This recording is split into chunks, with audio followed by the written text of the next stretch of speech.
Automatic mo tubag, ha? Di ka mo tubag? Sige. Nay, relax Sige. lang. Nalalapit na ang dibo ni Maylin. Ngunit hindi pa rin nakikita si Ninita. Nasaan na nga ba siya?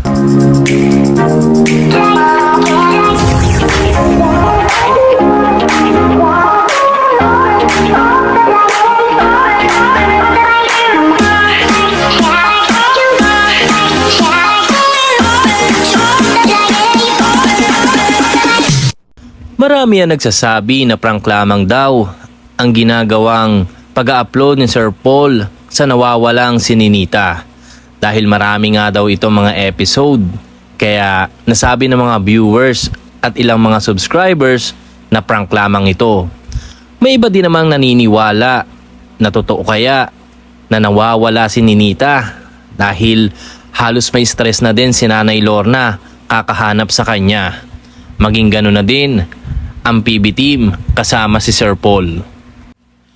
Halos ginalugad na nila ang bundok at mga kakilala na pinuntahan ni na Sir Paul kasama si Nanay Lorna. Ngunit hindi pa rin nila nakita doon si Ninita. Isang nagngangalang Ariel ang posibleng kasama ni Ninita at may gusto ito dito kaya niya itinago si Ninita. May katotohanan nga ba ito? I believe we found some